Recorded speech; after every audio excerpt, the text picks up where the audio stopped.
Fala pessoal, Danilo Milen aqui e este é mais um episódio do nosso podcast canal de Rumenologia.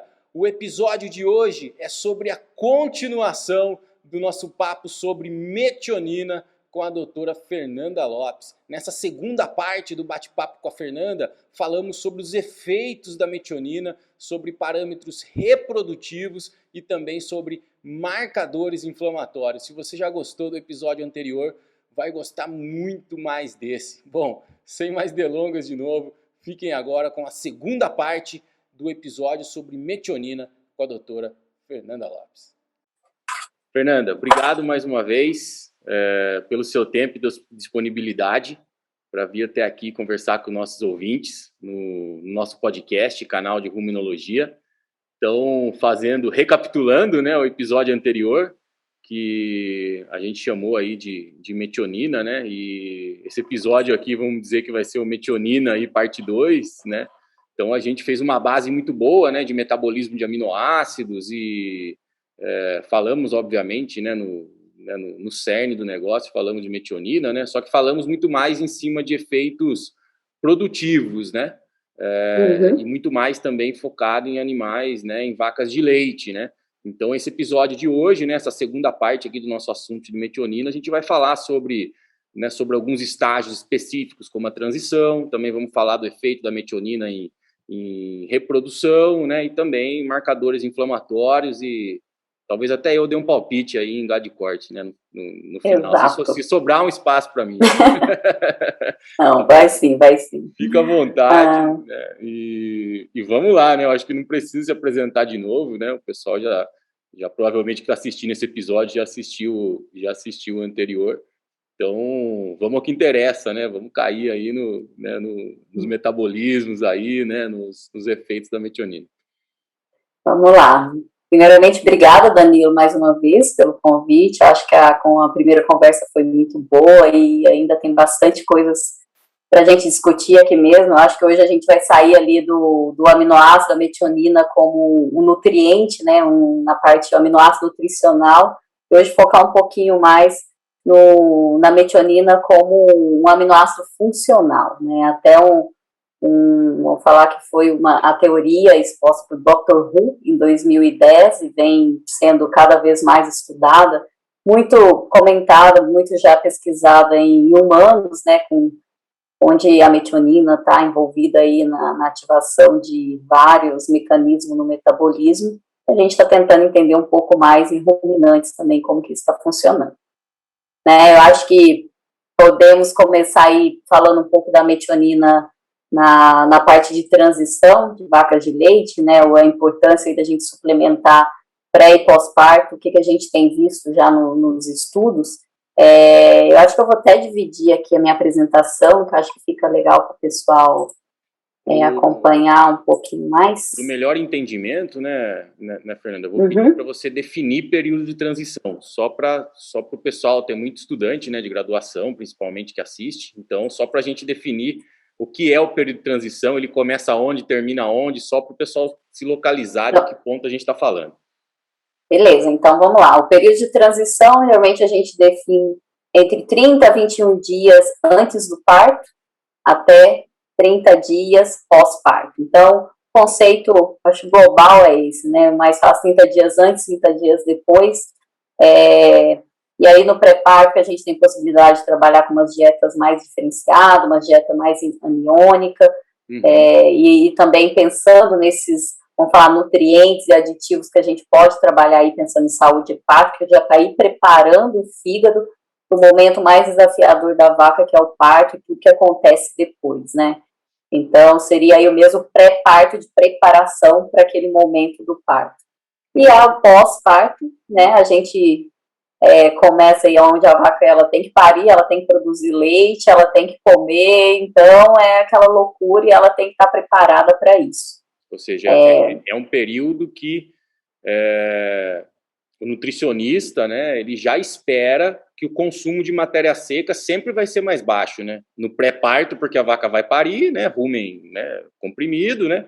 E no pós-parto, rumen tentando voltar, né, ao normal, né? O que acontece lá quase 3 meses, né? Quase aí né, depois de parida, né? Ou assim que a vaca atinge sua plenitude, né, de Exato. ingestão, né? Então é uma fase de transição onde já se tem praticamente um consumo, um subconsumo, né, do que a vaca realmente pode, né, consumir. A gente começa a realmente ver a diminuição do consumo de matéria seca ali 15, 14 dias antes do parto, né, que aí começa a diminuir mesmo. E aí o consumo de matéria seca que a gente tem sempre é aquele questionamento, um balanço energético negativo, né? Mas se a gente pensar que a vaca está diminuindo o consumo no pool inteiro, no quilo de matéria seca, então não é só um balanço energético negativo, vai ser um balanço nutricional negativo, né? Então por isso tantas vezes a gente tenta concentrar mais a dieta, pensando em questão vamos falar, né, vamos usar o termo proteína, que eu não gosto, mas até o momento que a gente pensa em trabalhar com níveis mais altos aí de proteína metabolizável, talvez concentrar um pouco mais de energia também nessa dieta, para a vaca conseguir comer o que ela necessita em poucos quilos, em menos quilos, até ela conseguir aumentar esse consumo aí de matéria seca, né? Claro. E aí isso vem junto vários desafios, que seriam geralmente as doenças que acontecem durante o período pós-parto, né? A gente pode falar de cetose, hipocalcemia, deslocamento de abomaso, metria, aí já vem também a parte de reprodução, né? A metrite, retenção, e vem tudo isso junto. Então, eu acho que a ideia, sempre conversando com nutricionistas, o que a gente faz durante o período de transição para essa vaca, ela se paga lá na frente, pensa, ou seja por bem ou por mal, né? Então é por isso que a gente precisa pensar muito no cuidado dessas vacas durante o período de transição. Tá? Ótimo, ótimo. Bom, eu vou apresentar aqui, Danilo, mas aí você vai me interrompendo para a gente ir. Então, esse conceito de aminoácido funcional, né, ele foi proposto em 2010 pelo Dr. Hu, até nesse livro, que quem tiver oportunidade de ler é excepcional, totalmente uma visão diferente aí de como não só usar a metionina, os aminoácidos essenciais, como um bloco de construção para a formação da proteína, mas também todo o mecanismo de sinalização, onde a metionina pode estar, não só a metionina, mas alguns outros aminoácidos também, como a arginina, que também está envolvida em alguns mecanismos de reprodução, está envolvida aí no metabolismo no animal, né? Então, falando especificamente da metionina, a gente já tem dados olhando aí na questão da síntese de proteína, na parte de antioxidantes, então defesa aí do metabolismo, na parte de imunidade, metilação de DNA, algumas regulações metabólicas e reprodução. Então, quando aí a gente pensa nessa questão até eu falei do balanço energético negativo, e indo para o lado da proteína, né, da proteína metabolizável, até esse aqui a gente montou de um experimento que a doutora Lapierre fez na Universidade de Cornell, onde ela mostrava o balanço negativo de proteína metabolizável nos primeiros dias de lactação, né? Então, nas primeiras semanas aí de lactação.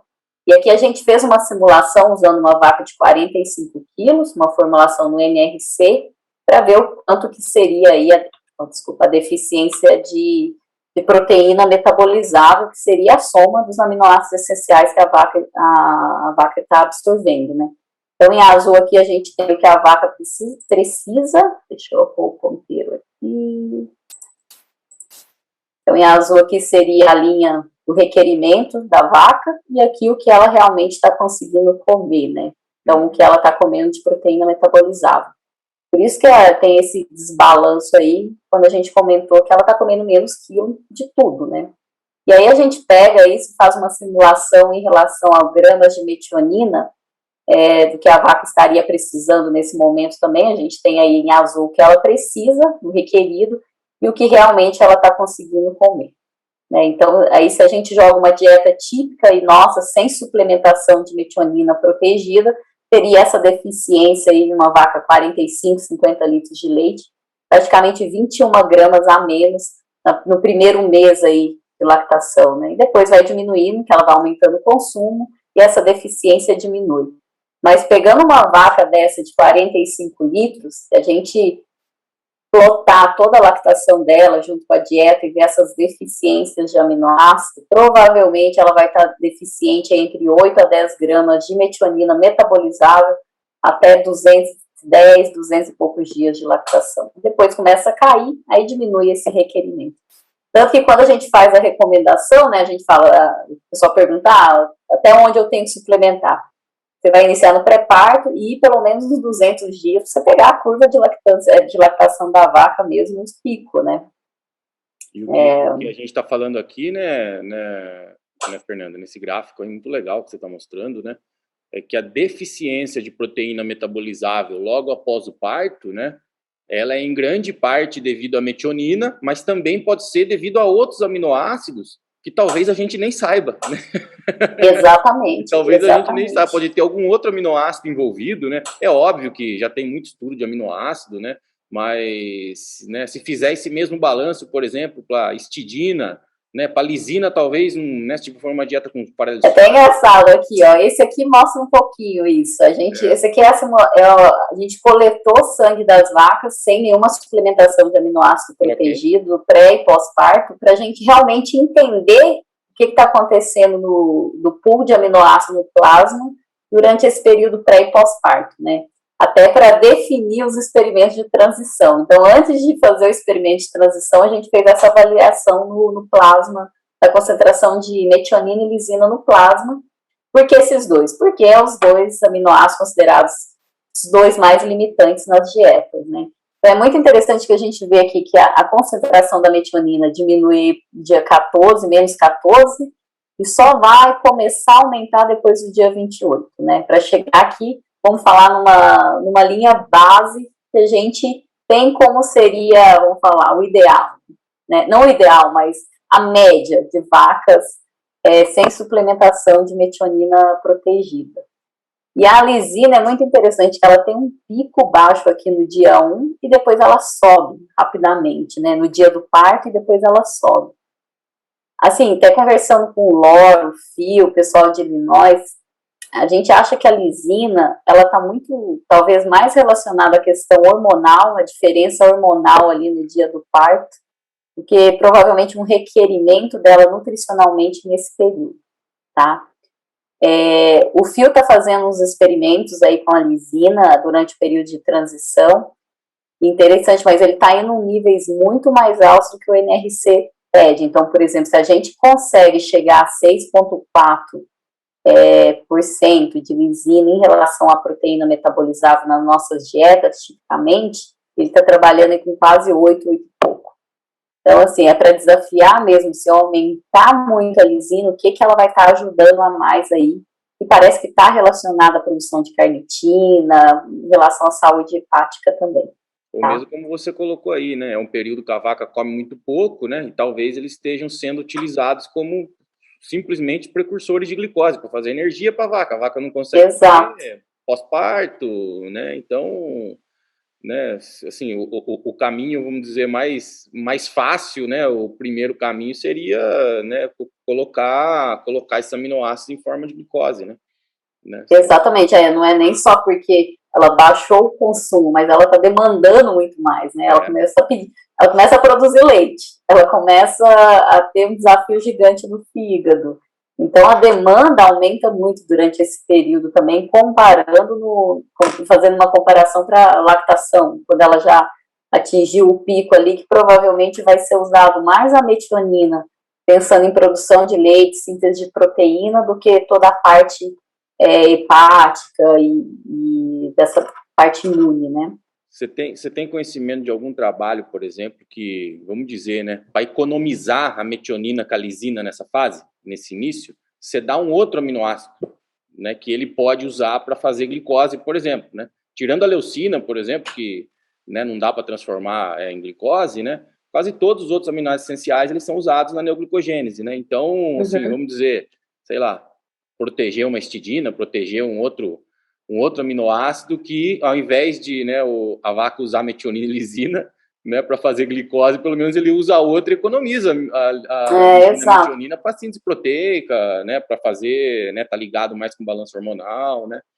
Você tem Tem conhecimento? alguns trabalhos com histidina, mas não foi durante o período de transição. Até que eu tô lembrando aqui no momento, né? Foi lá até o pessoal da Penn State, mas em relação a somando, né? Só histidina mais metionina e histidina mais lisina. E realmente aumentou a produção de leite, né? A histidina mostrou isso. Tá. Porém, assim, quando a gente começa a olhar nas dietas, é lógico que depende muito do perfil de ingredientes que está sendo usado, não é tão deficiente em histidina, né? A gente vê em relação ao requerimento 100% lá do aminoácido em relação à proteína metabolizável, a gente vê que falta até mais leucina do que histidina nas dietas, né? Aí vai ver que o perfil também, talvez se a gente for com uma dieta mais a pasto, talvez vai faltar histidina, não sei. Legal. Tá? Mas não vi ainda nenhum trabalho assim comparando na transição, tá? Bom, e aqui a gente, depois vamos discutir um pouquinho, eu vou tirar aqui, mas só para o ciclo da metionina bem resumido, né? A gente sabe que é muito mais complicado que isso, mas hoje 3 pontos que a gente está trabalhando aí seria a metionina como nutrição para o embrião mesmo, né? Em relação à reprodução, como ela pode estar afetando positivamente nos índices aí de prenhez. A metionina como precursor de taurina e glutationa, principalmente glutationa, um dos principais antioxidantes aí para o metabolismo, né, principalmente saúde hepática.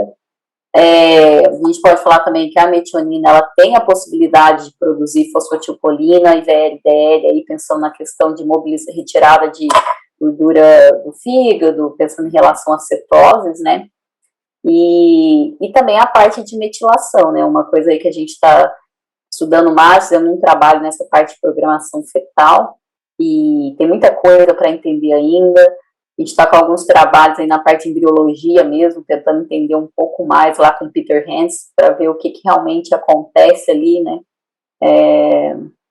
Bom, vou passar essa parte aqui. Coisa de programação fetal, mas se tem ou não, né, um requerimento lá do meio da gestação, né, no terço inicial e meio da gestação, ligado a algum aminoácido específico ou alguma recomendação que fale, para vaca assim, assim, assado de leite, é essa recomendação, para vaca de corte é assim, né, a gente não sabe, né, em termos de aminoácido, a gente não sabe. Então, até os trabalhos, até os trabalhos de transição, a gente estava conversando aqui um pouquinho antes, a gente está desafiando, colocando mais que o requerimento, vamos falar que o NRC e os programas de Cornell pede em relação à lactação, porque a gente sabe que tem essa demanda maior na questão de saúde e imunidade, né? Sim. Então, se a relação do NRC, que eu tenho que trabalhar lá de 2001, 3:1, a gente já está buscando 2,8, às vezes até 2,6. Hoje no AMTS a gente tem dietas aí de transição, trabalhando com essa relação de 2,4, relação lisina, metionina, 2,5. Isso é bom deixar claro que está subindo a metionina, não diminuindo a metionina, né? Exato, até aqui dá para... Sobe a metionina. Exatamente, assim, se a gente olha aqui o balanço dessas dietas no pré-parto, que a gente manteve aí os níveis de proteína, então controle, aqui foi o MetaSmart e Smartamine, né, então a gente testou as duas metioninas, então mantivemos aí PDR igual, PNDR, olha aqui os níveis de PNDR, né, então a gente nem olha muito, mas está aqui, gramas de proteína metabolizável, então a gente tentando fazer, manter o controle, assim, isoenergética, isoproteica, as dietas. E aí a gente olha que os níveis de lisina foi mantido. A gente não mexeu na lisina. O que a gente aumentou foi gramas de metionina metabolizável, né? Então, a gente sai aqui da relação lisina-metionina, né? A gente estava 3,5, 3,6 para 1, a gente foi para 2,8. Tá? Então, isso aqui que a gente está mexendo. Tanto no pré-parto como no pós-parto, aproximadamente aí 2,8, tá? Engraçado é ver o requerimento da vaca no pós-parto, 1,5 kg quase de proteína metabolizável, né? 1,7 kg, né? Um boi não chega a 1 kg. Não produz leite, né? leite. E o que eu acho, aí assim, a gente começa, né, todos esses benefícios, aí a primeira pergunta do produtor, mas deu mais leite? Quero ver leite, leite que paga a conta, né? Exato. E eu falo assim, o leite é muita consequência de todo o estado interno que a vaca tá, né? Igual o Fábio fala, para ela expressar externamente, ela tem que estar bem internamente. Então, toda essa parte aí de metabolismo, a parte de saúde, imunidade, a gente está entendendo mais e vendo que a vaca responde e mais consumo de matéria seca e mais leite, né? Então, esse foi um ponto muito interessante que a gente viu nesses estudos, que o consumo de matéria seca nesse trabalho aqui do Osório não deu diferença. Esses gráficos aqui são só desse primeiro trabalho, tá? Desculpa, eu esqueci de tirar o do ZU. Mas o do ZU já deu diferença de consumo de matéria seca no pré-parto e pós-parto. O que eu gosto de ver é esse aumento, assim, consumo de matéria seca no pós-parto. A gente vê que depois de 7 dias, uma semana, o grupo controle fica aqui mais baixo, né? Vamos falar que as vacas na metionina embalaram, começa a comer e vai embora, e o grupo controle aí um pouco mais devagar. Então isso aqui mostra que essas vacas estão com mais saúde, né? Elas estão com menos dores, menos inflamações, porque ela levanta e vai comer. Eu acho que, assim, o principal efeito no campo que a gente vai ver é isso, uma vaca com mais saúde, que é nosso grande desafio no pós-parto, fazer essa vaca aí no coxo comer, né? E aí, bom, se a gente olhar aqui os dados de consumo, então pré-parto nesse experimento aqui não teve diferença, e no do ZU já aumentou 2 quilos. Nos 2 experimentos aumentou 2 quilos de consumo de matéria seca, né? E aí resultou em mais leite, a vaca comeu mais, ela tem que dar mais leite, aumentou proteína nos 2 experimentos, né? Numericamente, esse aqui não teve, estatisticamente não foi diferente em gordura, em nenhum dos dois, mas esse aqui puxou um pouquinho mais. Agora, a proteína é bem consistente, né? Em torno aí de 0,15, 0,20 a mais, sempre. Sempre aumenta aí. E aí, quando a gente vê o leite corrigido, tá aqui, a gente consegue contabilizar todos esses benefícios. Mas mesmo assim, né, Fernanda, você não colocou aí, né, mas a gordura e a proteína em quilos, né, não só em porcentagem, né, muitas vezes o cara fala assim, mas aumentou a produção de leite, tem aquele efeito de diluição, né, com esse resultado aí, você não precisa colocar em quilos, né, tipo, se aumentou o leite, aumentou a porcentagem, né, exatamente. de proteína e não caiu a de gordura, né? Quer dizer que, né, o potencial da vaca de produzir gordura e proteína está no mínimo mantido, né? Exatamente. Eu acho assim, é um erro hoje quando a gente aumenta leite e aceita sólidos cair. E não, a vaca, a genética hoje que a gente tem dessas vacas, principalmente sendo selecionadas, vacas holandesas aí, elas respondem, tem que responder em sólidos, né? Proteína e gordura. Então, e principalmente em proteína aí, que a gente come, vou falar que a gordura às vezes tem mais efeito ali, mais difícil às vezes de mexer, mas a proteína, se a dieta está mais balanceada, o aumento de leite não é para afetar a produção de sólidos, né? E eu esqueci de pôr aqui em quilos, mas em quilos deu diferença em tudo, né? Tanto a gordura como a proteína, tá? Bom, a gente indo aqui um pouquinho mais para a parte de saúde, então, dos marcadores de saúde, a glutationa, como eu falei, que é um dos principais antioxidantes, né? Principalmente a gente pensar aí com todo esse estresse, né? A vaca, alguns dados novos também mostrando que as vacas com metionina, elas foram acumulando mais glutationa no pré-parto e depois começaram a usar no pós-parto, né? Elas tinham esse estoque de glutationa para ser usado. E o que acontece muitas vezes quando o animal não tem esse estoque, ele vai sim sofrer mais o estresse térmico, né? Podemos falar também do estresse térmico aqui, mas o estresse durante o período aí de transição também. Sim. Bom, eu acho que esse aqui é bem direto ao ponto, né? Comparado com o controle, aumentou aí os níveis de glutationa em relação para metioninas, tanto para o MetaSmart como para o Smartamin. E está muito ligado aí ao controle da citocina, estresse oxidativo no corpo. Essa vaca vai estar com uma saúde melhor. Esse estresse oxidativo, né, Fernanda? Até peguei umas anotações minhas aqui de outro dia que tem nada a ver com o nosso papo, mas que eu estava mexendo com esse negócio. O estresse oxidativo, animais, né, não só vacas, né, estresse oxidativo que tem liberação dos ROS, né, espécies reativas a oxigênio lá, né, atrapalha muito a síntese de gordura, né? Então muitas vezes, né, para um boi atrapalha marmoreio, pode atrapalhar, né, marmoreio, né, para uma vaca, né, muitas vezes a gente acha que, tem pouca fibra, né, jogando no simples, né, tem pouca fibra, muito amido, tal, caiu a gordura do leite, né, muitas vezes o negócio é mais fundo do que a gente imagina, né, pode ser isso, mas também pode ser um estresse oxidativo que atrapalha formação de enzimas, né, que praticamente vão, né, ajudar a processar, né, a formar essa gordura, né, então muitas vezes cai a gordura do leite, né, e às vezes a gente acha que só com um ajuste de fibra a gente vai conseguir arrumar o negócio, né, e na verdade é um estresse oxidativo que está ali, né. Exato, exatamente.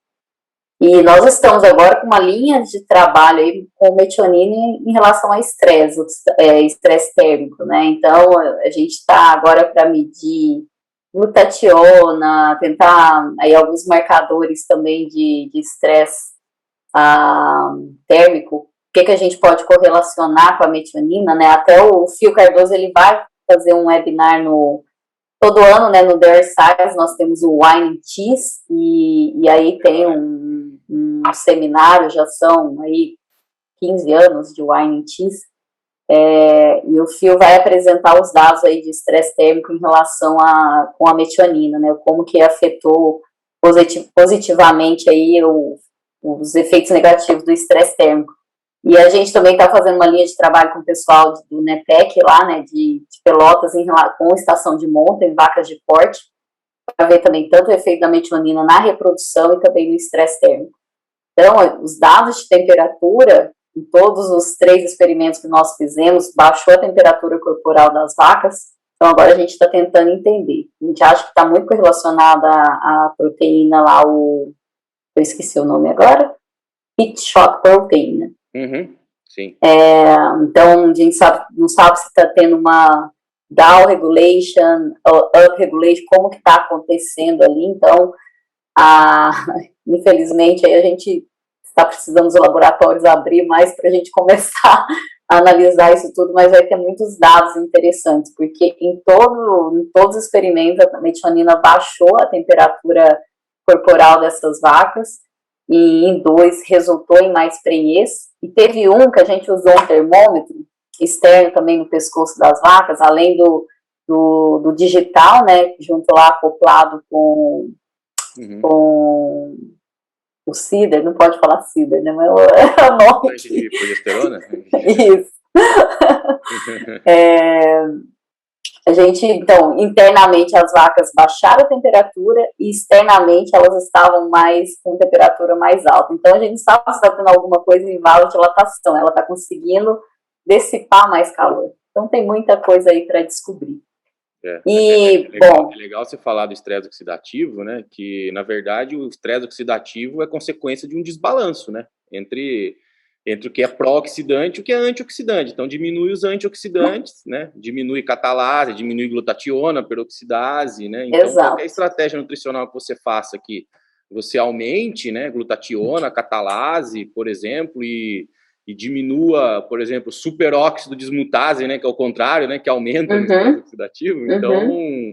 Então, você realmente está promovendo, né, um caminho aí para a vaca ter, né, uma melhor saúde, né? Então acho que e isso já é mais relatado em frangos, né? Tem alguns experimentos que eles fazem dietas deficiente em metionina e observaram o aumento de temperatura desses frangos. Então, é entender realmente no ruminante como que isso está acontecendo também.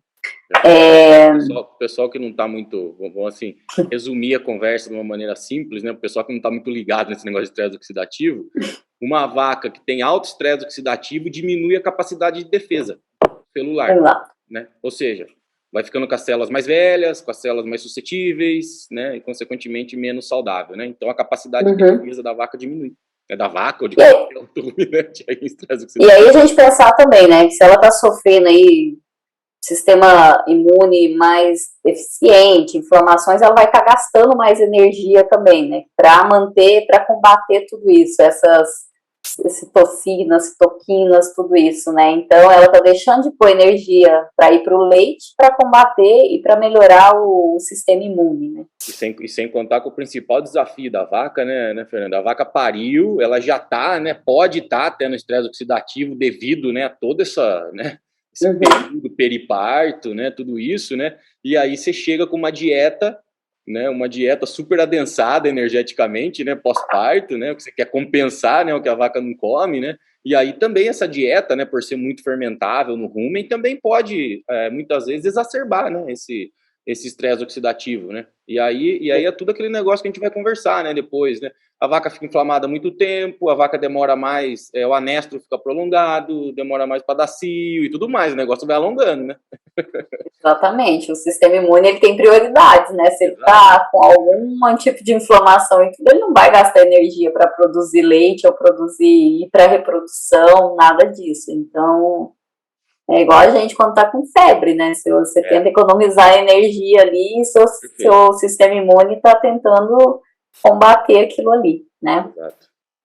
E alguns outros marcadores, né? Até isso aqui é mais assim, para ilustrar como que a gente tem conseguido medir essa questão de inflamações, né? Então, a gente tem as proteínas das proteínas de fase aguda, né? E então a ideia é que quando a vaca está com mais saúde, não está sofrendo de inflamações, a gente tem a tendência de baixar algumas proteínas de fase aguda, né?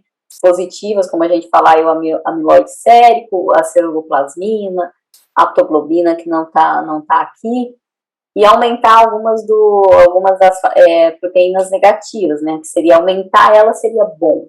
Então, aí, aqui a gente tem a ceruloplasmina e o seroamiloide, que seria marcadores de inflamação, então, quanto mais alto, pior. Então, o que a gente observou foi que as vacas que foram alimentadas com metionina no pré e pós-parto, em média, tinha níveis desses marcadores de inflamação mais baixos, né? E a albumina, interessante aqui, se a gente olhar esse gráfico, né? A gente quer que a albumina também seria um marcador, vamos falar, positivo aí, a gente quer ela mais alta, significa que a vaca está com um sistema, com uma função hepática melhor. Vacas no grupo controle aqui, ela depois do dia 10, antes do parto, né, no pré-parto, começou a baixar os níveis de albumina. E quando a gente olha aqui, o Smartamina e MetaSmart mantiveram os níveis mais altos, né? E tem aquela baseline aqui, que até o pessoal fala que abaixo de 35 aqui seria já, a gente pode falar que está baixando os níveis desejados de albumina. E aí, com vacas com metionina, conseguiram manter. E tem um trabalho do professor na Itália, do Bertoni, é muito interessante, que ele correlaciona os níveis de albumina com produção de leite. Então, quanto mais alto, né, aqui ele mostrou alguns trabalhos que vacas aqui com 30 e acima desse baseline aqui, ou atingindo, produziu mais leite, tinha grupos de experimentos que mostrou 6,5 quilos a mais, vacas com mais albumina do que menos, né. Então, bom, e aí a gente falando no dia a dia, o que a gente pode medir na fazenda, né, com quem olha, mede cetose, ou às vezes eu acho que até pelo consumo, né, a gente sabe quando uma vaca não está saudável, né, aquele olho fundo, eu acho que quem está no dia a dia na fazenda conhece a vaca quando ela não está comendo, e a cetose é um dos, vamos falar, não marcadores, mas o que a gente consegue observar mais nas fazendas do que medir esses marcadores de inflamações aí, né? Então, quando a gente pegou aqui os experimentos que foram feitos com metioninas no pré-parto e pós-parto, né? Número total de vacas, aqui numericamente são experimentos diferentes, não dá para rodar estatística, mas a gente viu numericamente uma redução em casos de cetose com a metionina, né? A gente, simplificando, falar, a metionina é precursor de VLDL. Na verdade, a metionina, ela é precursora, ela sinaliza a produção do ApoB100, que é uma das proteínas que vai formar a célula do VLDL, né? Então, sem essa proteína aqui, não tem formação. Então, o que a gente está ativando um precursor para a formação de VLDL, E é interessante que nos experimentos aqui, nesse experimento da SUM, a gente conseguiu medir isso, né?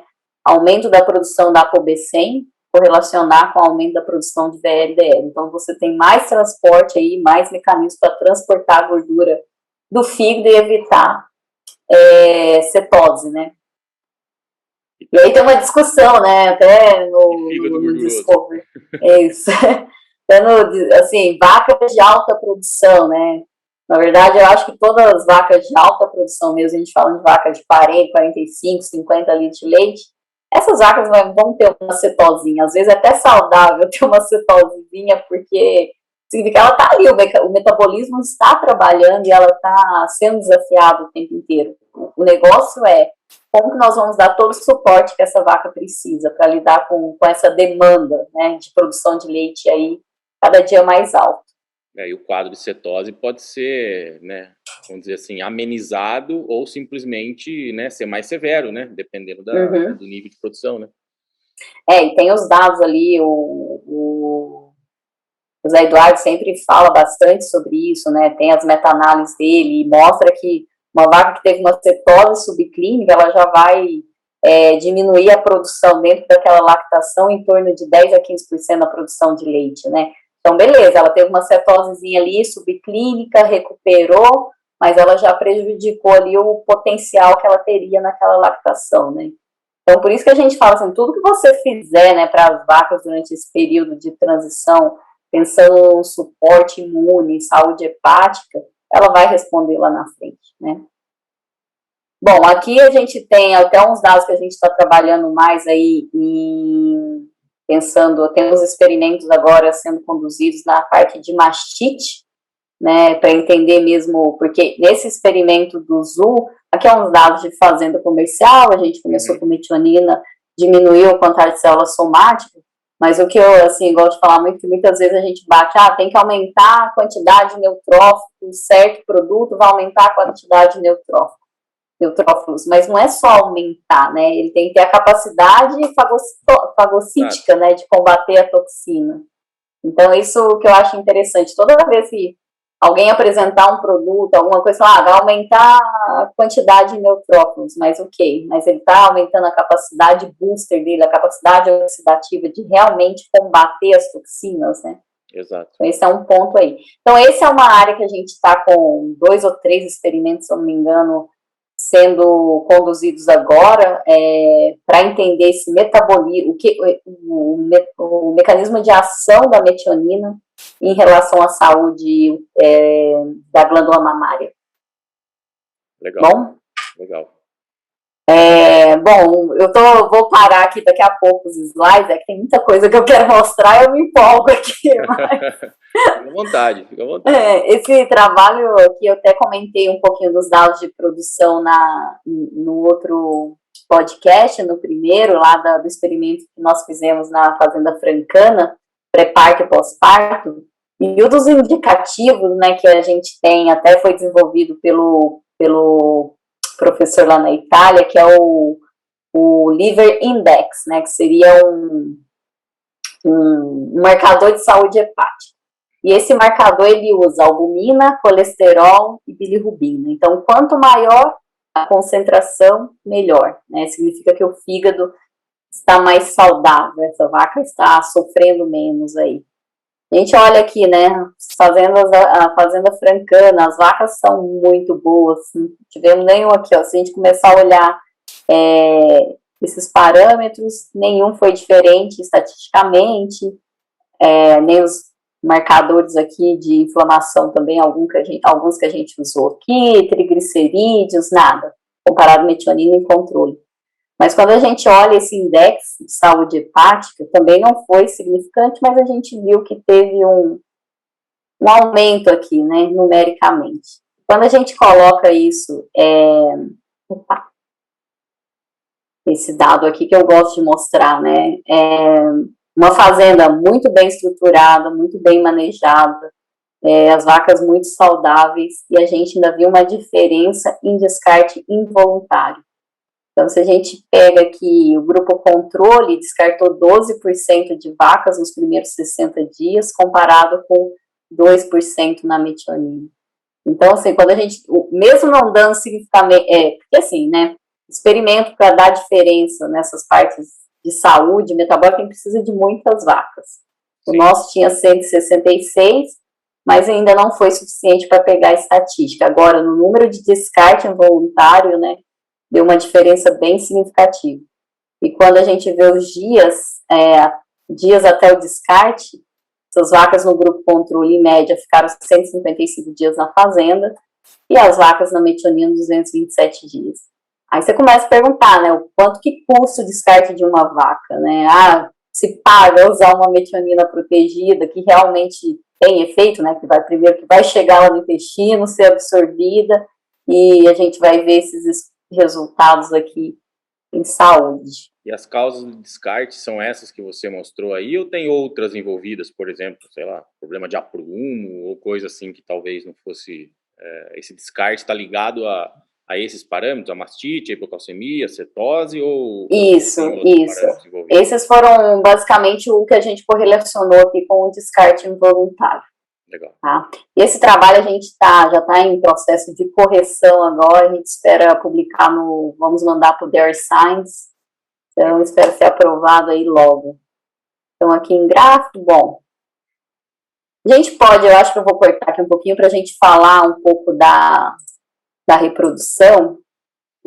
Primeiro bater um papo, depois qualquer coisa a gente mostra alguns slides, né? Não sei se você quer colocar falar alguma coisa dessa parte de reprodução, acho que tá excelente já. Pô. Tá, se tiver indo muito rápido também, você me empolgo, mas reprodução, né? Então a gente sabe falar que hoje o que a gente sabe que a gente está trabalhando em vaca de corte, a gente está trazendo dos resultados que nós temos do leite, né? Então, tudo começou com uma pesquisa que a Adiceu faz nos Estados Unidos a cada 2 anos. Então, é uma pesquisa bem extensa, de umas 50 perguntas, vai na fazenda, pergunta o produtor, o nutricionista e o veterinário, quais são os benefícios de estar usando uma dieta balanceada para aminoácidos. E em 2009 e em 2010, 2012, 2014, muitas das respostas foram melhora nas taxas de prenhez, melhora nas taxas de prenhez. E aí a gente começou a estudar alguns experimentos para medir isso, né? O primeiro foi na Universidade de Illinois, com o Phil, que era realmente para entender. Na verdade, assim, o mais antigo ainda foi na Flórida, com o Peter Hens, tentando realmente entender a parte de embriologia, né? A concentração de metionina no embrião, no útero e tal. E nessa época, não deu muito efeito, né? Eu acho que tem uns 20 anos atrás esse experimento. E aí a gente começou a conversar com o Mário Itbank, o Phil, envolvendo outros professores nessa área de reprodução. E o primeiro experimento foi inseminar as vacas e coletar o embrião e depois estudar o que aconteceu com o embrião, né? Então, o que a gente viu nesses primeiros experimentos foram que as vacas que comeram metionina tinham uma concentração, o embrião dessas vacas tinha uma concentração maior de lipídios. Isso foi bem significante, né? 7 vezes mais. E aí, beleza, conclusão do experimento, tem mais lipídios, e aí, né? O que isso significa? E aí, bom, é mais gordinho, o embrião mais gordinho. Ruim porque engorda o embrião. Mas aí a gente começou realmente a conversar com as pessoas que entendem da área de reprodução e a discussão foi que o embrião com mais energia, com essa carga lipídica, ele tem a possibilidade de sobreviver mais da carga energética que ele tem antes da implantação, né? Porque se a gente pensar que 50% das prenhez, ou 50% das prenhez são perdidas ali entre de 16 e 20 e poucos dias antes da implantação do embrião. Uhum. Então, a ideia é, bom, esse embrião com mais energia, com mais lipídio, ele vai ter uma carga energética para sobreviver antes da implantação, que aí ele começa a trocar os nutrientes, né, absorver os nutrientes da mãe. E outro dado que a gente viu foi a alta concentração de metionina no útero mesmo, folicular, né? A gente mediu o metionino também no folículo e viu que tinha uma carga também maior de metionina das vacas que comeram. Então, assim, então esse primeiro experimento foi isso. O segundo, a gente já foi para um experimento maior a nível de campo, e esse foi conduzido por coordenação do Milo Itbank, e já está no segundo ou no terceiro experimento que o Toledo, o Matheus Toledo, está trabalhando. E aí eles fizeram o experimento numa fazenda comercial, dividindo grupo controle, grupo metionina, suplementaram do dia 30 até 123 dias de lactação. Aí, com ultrassom, mediram o tamanho do embrião, né? Diâmetro, volume, comprimento e taxas de prenhez. E a gente observou que os embriões, quando mediu com ultrassom, as vacas que comeram metionina, tinha embriões com volume e diâmetro maior, comparado com o controle, e uma redução de taxa de perda de prenhez. O grupo controle perdeu 20% e o grupo com metionina 6%. Durante esse período entre 28 a 61 dias, tá? Então, a gente começa, aí, bom, como isso tudo pode estar envolvendo ainda esse reconhecimento de prenhez e tal, né? As conclusões que nós temos até hoje é essa parte de mais energia no embrião, ele sobrevive. O embrião maior, ele vai ter um reconhecimento mais precoce, o útero vai reconhecer mais precoce e vai estar também sinalizando a produção de interferon-tal, que é a proteína de reconhecimento de prenhez. Uhum. Então, um dado que a gente não tem ainda, que vai ser rodado nesse último experimento, é realmente tentar medir essa concentração de interferon-tal, porque eu acho que está tudo aí correlacionado. Esse negócio do embrião, então, ele está mais relacionado, por exemplo, ao reconhecimento da prenhez. Será que está relacionado com a energia, na verdade, que o embrião tem, ou seja, é o embrião que, né, usa essa energia para poder sobreviver, ou tem alguma coisa a ver com a quantidade a mais de lipídio que faz com que, né, o útero reconheça realmente ele como um embrião, né? Fala assim, opa, esse cara aqui sim é um embrião, tem muito mais lipídio e tal, né? Do que falar assim, não, esse cara aqui não tem quase lipídio, acho que isso aqui não é um embrião.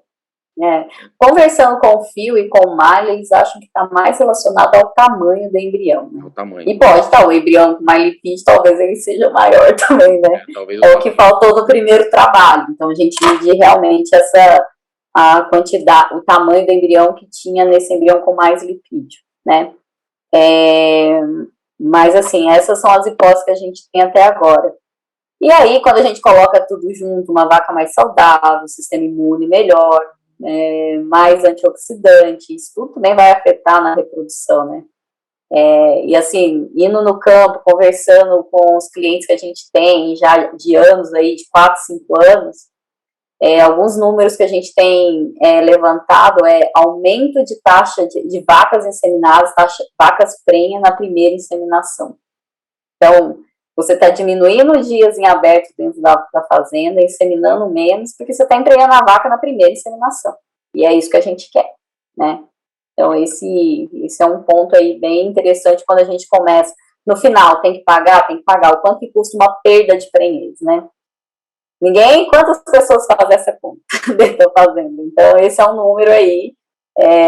Nos Estados Unidos eles falam que pode chegar a $300 o custo de uma perda de prenhez se você colocar todos os custos no papel.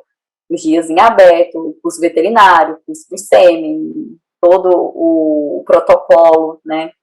Hoje não dá para testar um produto, um aditivo, seja o que for de novo que a gente queira testar e colocar no mercado, né? Não tem como testar simplesmente só assim, eu gastei tanto para colocar na dieta, me deu quanto a mais de leite, me deu quanto a mais de carne. Isso é muito simplista hoje, não dá mais para fazer isso, né? Exatamente.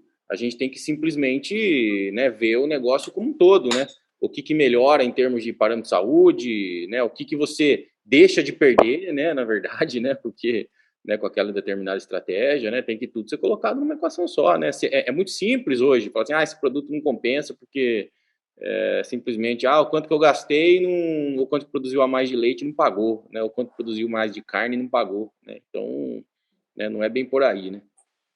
Exato. E assim, eu falo, quando cada dia a gente tem vários projetos aí no pipeline, né? A gente tem conversado bastante sobre isso, né, Danilo? Tem muita coisa para ser testada, em gado de corte também. Nos experimentos de gado de corte, a gente suplementou 30 dias antes de iniciar o protocolo de estação de monta. até a confirmação da primeira de 30 dias, né? Então, no experimento que a gente fez no Rio Grande do Sul, a gente observou aumento do tamanho do folículo, né? Então, a gente pega os trabalhos do Zequim e tudo, começa a correlacionar lá tamanho de folículo e taxa de prenhez. A gente viu um aumento maior das vacas que comeram metionina e resultou em 8% mais de prenhez. É lógico que a gente está falando de um experimento de 100 vacas, né? Tinha 100 em cada grupo. Agora, a gente está fazendo um maior, de 1.000 e poucas vacas, vamos esperar que dê certo, que a gente consiga mostrar. Mas você sabe que o desafio, né, fazer um experimento de reprodução e realmente mostrar, principalmente no lugar de corte, sal mineral com metionina, a variação de consumo que tem. Então, esse é o... Eu realmente acho, a gente pensando, vamos para entrar um pouquinho aí na nutrição de vacas de corte, né? É lógico que a gente está vivendo um momento, eu acho, histórico aí para a produção de vaca, de cria, né, e recria, que onde talvez a gente possa até investir mais nessa alimentação dessas vacas, porque eu acho que elas vão se pagar se investir numa nutrição mais balanceada para essas vacas. E aí a gente entra em toda essa questão de programação fetal, quanto que pode beneficiar para o bezerro, né? Eu acredito muito, se eu fizesse a suplementação num suplemento energético proteico aí durante essa estação de monta, provavelmente eu iria ver mais efeito ainda da metionina, que é o que a gente vê em vaca de leite. Quanto mais melhora a dieta, melhora a resposta, né? Não, com certeza. Sem contar ainda que, né, a gente está falando de uma coisa muito avançada, né, Fernanda? Né, outro dia eu vi um dado que 30% das vacas aí chutando baixo, né? Não chutando, né? O dado era assim, né? Considerando assim, sendo conservador ainda, 30% das vacas do país não come nem sal, não lambe nem sal. Né? Então. A gente está falando de fornecer, né, um aminoácido protegido para a vaca em gestação, uma categoria específica, né, junto com esse sal, né, que supostamente 30% aí, que pode chegar a 40%, não lambe.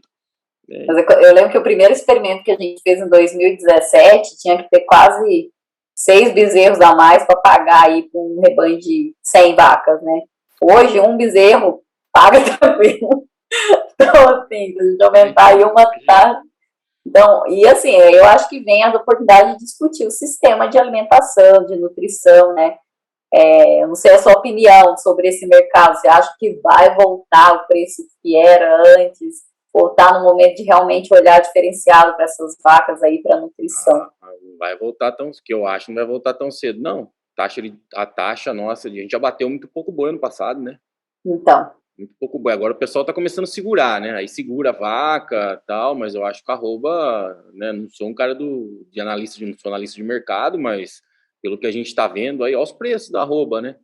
O pessoal começou a segurar o ano passado, né? Bezerro nascendo esse ano, né? Esse bezerro vai desovar aí, talvez o ano que vem, mas mesmo assim, com essa outro caso lá de, acho que gripe suína agora que aconteceu lá, assim, a China remontando o rebanho suíno, e de repente agora teve que matar, acho que não sei se 30%, acho que eu vi a notícia. 30%, aham. 30% do rebanho, aí, ou seja, vai manter importando do Brasil, né? Então assim, se o preço da arroba sustentar, vai continuar, né? O pessoal segurando fêmea, segurando vaca, né? E aí é óbvio que o cara quer aumentar a taxa de fertilidade de, sei lá, né? Mesmo que ele tenha uma taxa de 80, ele quer ir para 90, né? E aí, se a gente falar em vacas, a gente está falando aí de 10 bezerros a mais, né? Numa estação. Exato.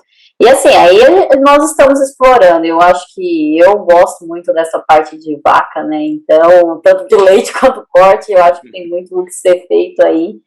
E pensando também na parte de programação fetal, né?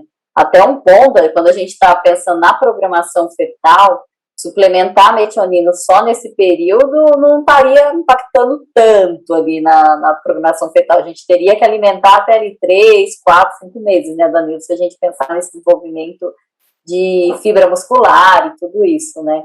Seria o primeiro terço da gestação, que aí é onde a gente está pensando mais vamos falar na nutrição proteica, né? A gente fala em fibra muscular, né? Mas a gente esquece que tem outros tecidos também do corpo, do feto, que também vai proteína, né? Então, assim, será que no terço final também não precisa? Sei lá, né? Na formação de algum órgão. Então, específico. No pré-parto aí das vacas em vacas de leite, né, o que a gente acompanhou desses experimentos de transição, a gente acompanhou essas bezerras, até a Carolina Giacometto, a gente tem os trabalhos já publicados de programação fetal, que esses bezerros nasceram com marcadores hepáticos, de saúde hepática melhor, então, principalmente envolvendo aí na gliconeogênese mesmo, melhor absorção de ácidos graxos, alguns indicadores assim. Então, se a gente pensar, o bezerro vai nascer já com melhor capacidade de absorver nutrientes, de metabolizar os nutrientes, então será que não vai ganhar mais peso ao longo da vida, né? Outro foi gliconeogênese, também marcadores de saúde hepática mesmo. E aí, a gente correlaciona um pouco, voltando para o gado de corte, de alguns clientes que já trabalham com a metionina aí, pensando em cria e recria, né, que falam, diminuiu a requeima, né. Aí eu ficava, mas o bezerro não tá comendo a metionina ainda, da onde que realmente, será que ele tá vindo da vaca? E vendo esses trabalhos de leite, pode ser que a vaca que estava ali comendo a metionina durante a gestação, ela passou para o feto, e o feto nasceu com um fígado mais preparado. Aí, se a gente pensar que a requeima vai ser um fungo atacando ali realmente o fígado, né, ele vai estar mais preparado para isso. Então, tem muitas coisas aí que a gente pode começar a ligar no gado de corte também, vindo do leite. Com certeza isso de preparar, né, fazer o bicho nascer com fígado melhor ou com fígado mais eficiente, realmente isso, né, é uma ampla linha aí de pesquisa que tem que ser investigada, né? Se essa possibilidade ou essa evidência aí, né, for investigada mais a fundo e chegar a essa conclusão com dados consistentes, né, eu acho que muda todo o nosso parâmetro aí de estratégia nutricional, né? Vai ter que começar, já estamos falando hoje em começar na barriga da mãe, vamos ter que começar, né, bem antes. No embrião. No embrião, vamos começar lá atrás, né? Antes de emprenhar a vaca, né? Então... Exatamente. E até fazendo assim, vamos levar mais para o campo ainda, né? Tô tentando lembrar o nome do medicamento que usa para tratar requeima ou fotossensibilidade, ou... Nossa, esqueci do vidrinho amarelo, a caixinha amarela. Não sei qual você está falando. Vou procurar aqui e eu vou lembrar. Mas assim, se ler a bula, é só doador de grupo metil. São precursores de metionina, colina e tudo. Então, você já está ali tratando, né, com esse produto. Aí, se você conseguir prevenir já através da metionina, do grupo metil, indo lá e já protegendo o fígado, não tendo que tratar, voltando para a parte econômica, né, o quanto que isso pode impactar. Nossa, eu esqueci o nome agora. Eu também não lembro. Eu na verdade, faz muito tempo que eu vi tratamento de fotossensibilização. Faz muito tempo que eu não vejo. Ficar mexendo só com um bicho confinado não tem, né? Pois é.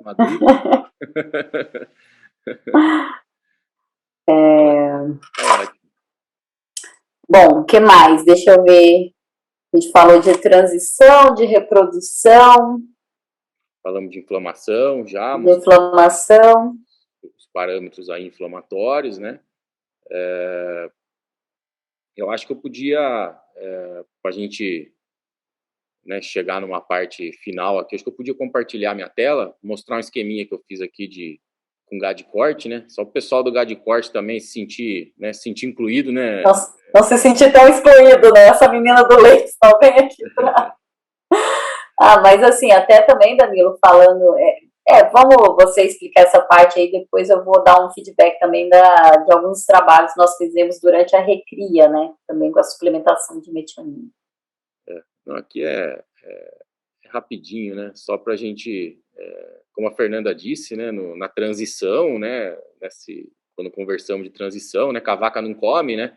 O que isso refletiria no gado de corte, né, Fernanda? Então eu fiz uma vez com uma live aí com a Fernanda, inclusive, né?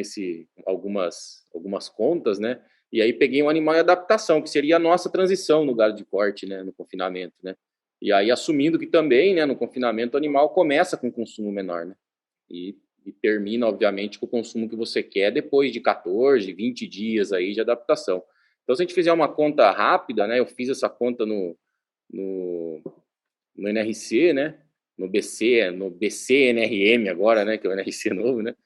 Então, se a gente pegar o consumo do animal lá no início da adaptação e depois na terminação, né, no início da terminação, eles têm um consumo aí, lá no primeiro dia, tem um consumo de 1,6% do peso vivo, né? E lá no final ele vai ter aí, no final da adaptação, início da terminação, um consumo de 2,4% do peso vivo, por aí, né? Então tá assumindo aí que, né, o animal tinha 370 quilos no início da adaptação e tem 385, né, no início da terminação. O que acontece? Se a gente considerar o requerimento, exigência, né, de proteína metabolizável, o cara que está lá no início da adaptação, ele precisa de 612 gramas.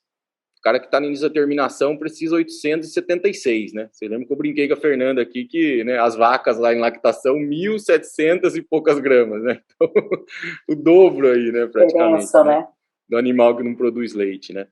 E aí, se a gente jogar em porcentagem, né, em termos de proteína metabolizável, né, quem está no início da adaptação tem que comer uma dieta que vai dar 10,4% de proteína metabolizável.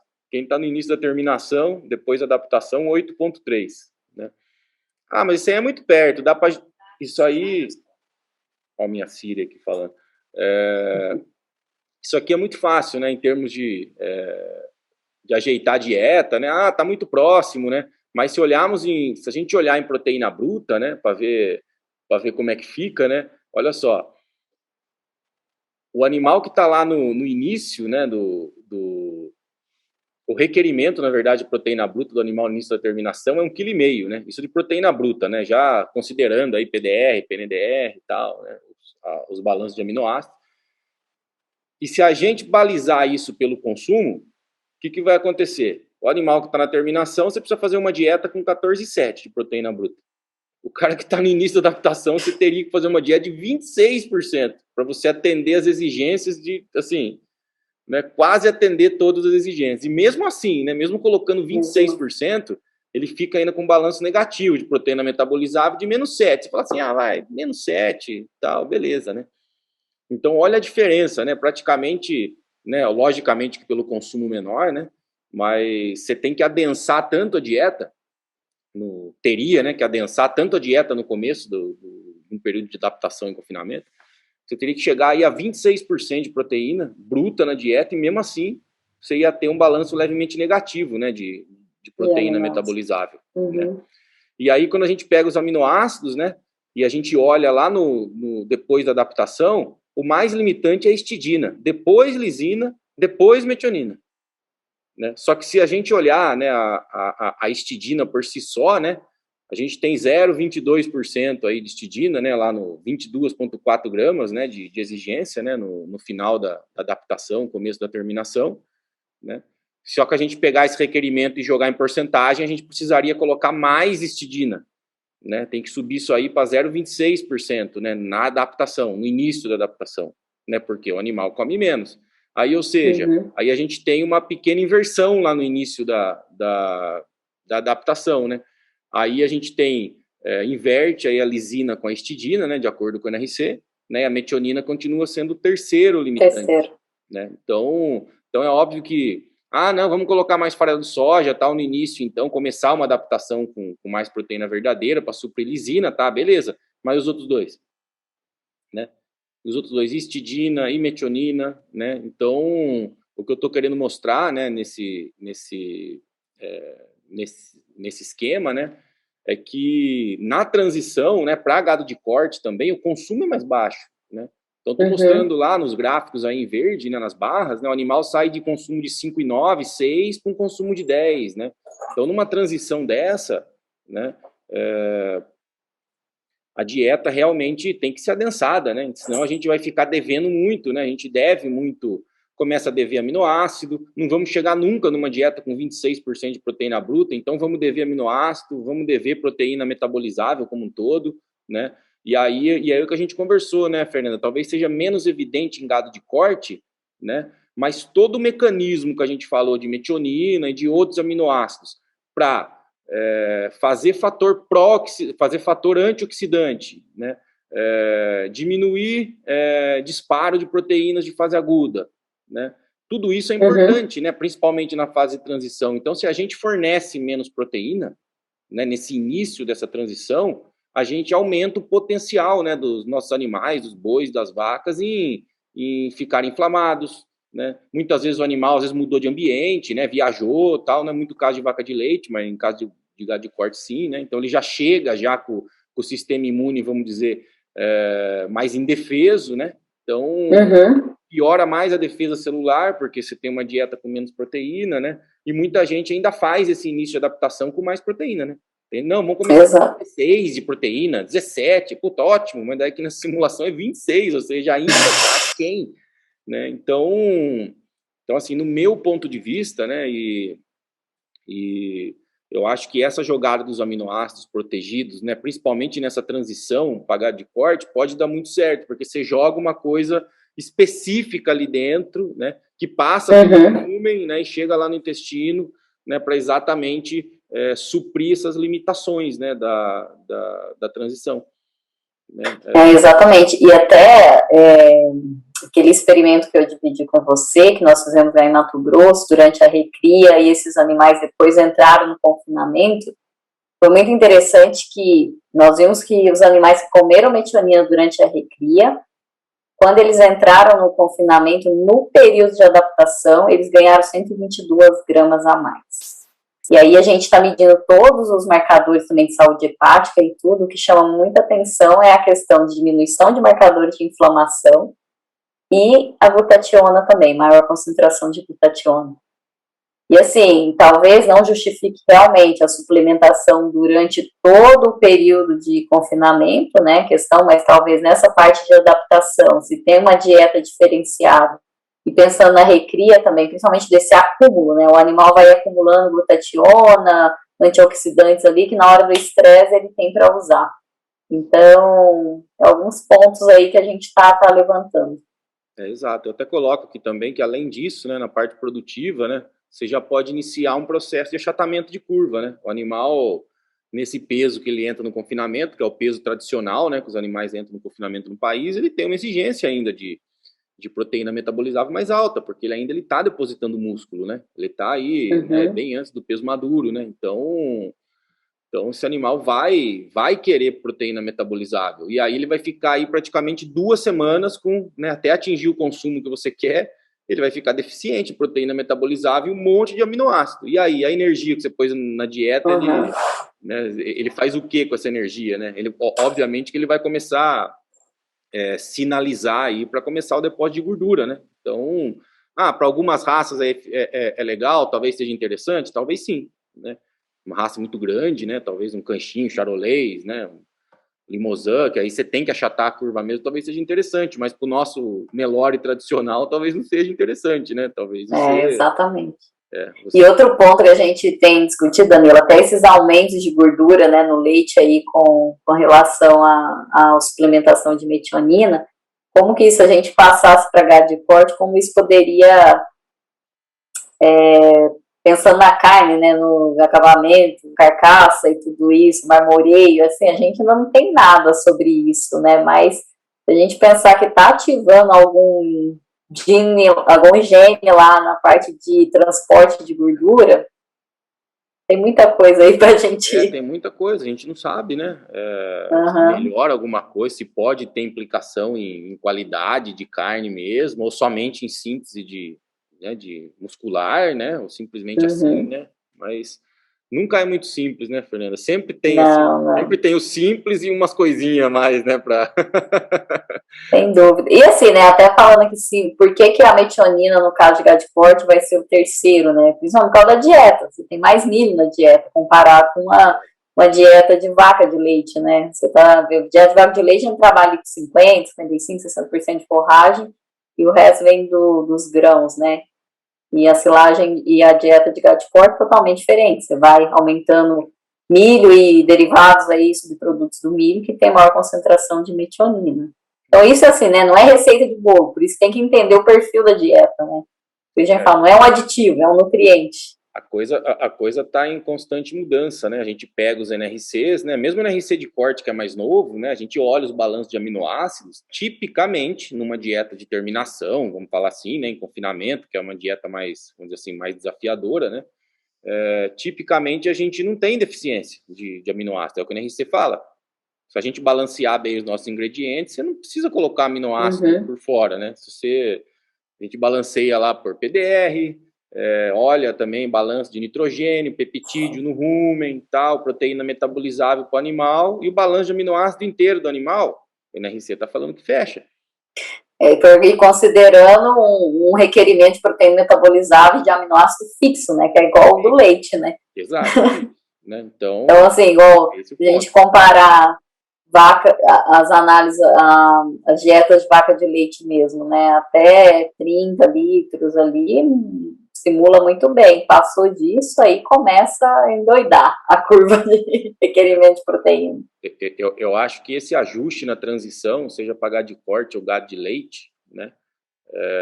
Mesmo que você suplemente só na transição, eu acho que esse efeito, você tem um efeito duradouro, assim, de você ter um efeito mais para frente, né? Como já foi, já tem evidência disso, não só com a metionina, mas com outras estratégias nutricionais que a gente faz na transição, e aí você melhora tanto a transição, né? Você não melhora só o parâmetro reprodutivo, você melhora a saúde, né? Você melhora o metabolismo, né? Você acelera, né? Na verdade, você deixa, né, o metabolismo da vaca mais eficiente, ou do boi mais eficiente, né? E isso reflete no restante, né? Então, eu acredito, né, assim, hoje, né, assim, a não ser que surjam novas evidências, né, nos próximos anos, mas que realmente a intervenção nutricional na transição é um investimento que vale a pena, porque realmente você pode colher o frutos ainda, mesmo depois que você pare, vamos dizer que você pare o produto, pare com a metionina logo depois da transição e faça uma dieta, vamos dizer assim, convencional de hoje em dia, né, mesmo assim ainda eu acredito que no gado de corte também a gente pode ter um efeito residual aí, né, no restante do período de produção. Com certeza, com certeza. Você começa a mexer em todo o sistema, né, imune, os metabolismo ali, o animal mais preparado. Eu, assim, essa parte de estresse térmico agora é uma coisa que está chamando muita atenção. Doida para poder levar as amostras lá, mandar para os Estados Unidos para analisar realmente todos esses marcadores e aí a gente tem uma história melhor realmente para explicar, né, como que a metionina pode estar atuando nessa parte. O que a gente tem de relatos já, principalmente se você é cliente tem 30 anos, né, que nossos produtos estão nos Estados Unidos, e aí vários clientes, a gente tem a curva de sólidos no leite, né, e durante o verão é normal a gente ver a diminuição de proteína e gordura, principalmente proteína, durante o verão. E tanto nesse experimento também que o Phil fez, um desafio ali de estresse térmico, esquentando as vacas mesmo, a metionina conseguiu segurar mais os sólidos do leite, né? Então, bom, por esse efeito aí de mais antioxidante, glutationa, tá ligado na gliconeogênese, produção de glicose, tudo, então... O negócio que é o aminoácido, que o simples é afetar produção de proteína no leite, né? Ou sei lá, produção de carne, e de repente começa a mexer em gordura. É o que eu falo, né? Não dá para jogar só no simples, né? Ciência não é simples, né? Exato. Quem discute ciência de forma simples, né, são os não cientistas. É a mídia que discute. A gente sempre sai com mais perguntas do que respostas. Tem mais perguntas do que resposta. Então, exato. Exatamente. Sensacional. Muito bom. Muito bom, Danilo. Agradeço demais pelo seu tempo de novo, né? Eu acho que, né, a gente exercitou bastante nossa cabeça de cientista aqui hoje, né? Mas é bom, né? É bom que fique gravado aqui, né? Que o pessoal goste do papo também, né? Porque normalmente nessas viagens aí, né? A gente já viajou muitas vezes nessas ideias aí, né, Fernando? A gente sempre viaja aí nas ideias, mas acho que é legal para o pessoal também escutar, né? Ou assistir no YouTube essa conversa, porque mostra que ciência não é, né, um negócio exato, né? Essa coisa que a gente faz aqui, mexer com biologia, né? Não é um negócio exato, né? Então, tem muitas variáveis envolvidas, né? Como a gente bem falou. E eu acho que ficou, né? Fechamos com chave de ouro aí, né? O final aí dos 2 episódios, né? fizemos um episódio mais, vamos dizer assim, mais contido, né, na viagem, né, no primeiro, mas o segundo a gente não economizou, né, nesse a gente não economizou. Não, excelente. E assim, eu espero poder voltar mais vezes aqui para apresentar trabalhos em gado de corte, que eu acho que o grande público aí é o corte, mas a gente está com bastante coisa aí no timeline, até com você mesmo, Danilo. Então, nós vamos ter mais coisas aí no futuro para voltar e apresentar para a turma aí com novas pegadas aí de tecnologia, né? Eu não gosto de falar assim, essa nutrição de precisão, para mim, é isso. A gente entender o mecanismo das coisas e trabalhar para isso ter resultado no final. Não é só esse abaixa isso, tira isso, põe aquilo. Isso, para mim, não é nutrição de precisão. Com certeza, com certeza. Tá bom? Muito obrigada, viu, Danilo? Obrigado pelo tempo nos 2 episódios, né? Então, assim, agradeço mesmo. E com certeza, se tiver mais coisa nova saindo aí, a gente, mais para frente, gravamos aí um outro episódio para fazer um update, né, para a turma, né? Exato. E assim, me coloca à disposição aí pro pessoal também, quem tiver dúvidas, quiser saber mais coisas que a gente falou aqui, pode entrar em contato comigo, via Danilo, ou via meu Instagram também, a gente vai conversando. Vou colocar aqui então o Instagram da Fernanda, então, para vocês entrarem em contato com ela, sempre, né, quando vocês deixam perguntas lá no YouTube, se eu não souber responder, eu acesso o convidado, né, então... Ótimo. Eu acesso a Fernanda aí, caso tenha algo muito específico lá que vocês queiram saber, mas fiquem à vontade, né? Eu sempre falo, Fernanda, que eu respondo todas as perguntas, recebo muito direct, muita pergunta lá no YouTube, eu sempre respondo, assim, às vezes posso demorar uns 2, 3 dias, mas eu respondo todas as perguntas aí, ou sugestões aí que o pessoal faz. Muito bem, mais uma vez, parabéns pelo canal, viu, Danilo, tá? Eu acompanho tudo e sou fã. Legal, obrigado, Fernando, obrigado pelo suporte de sempre aí e pelas ideias malucas de sempre, né, que a gente tem. É assim que eu Muito obrigado, bom. mais uma vez. Obrigada, tchau. Vale aí, tchau, tchau.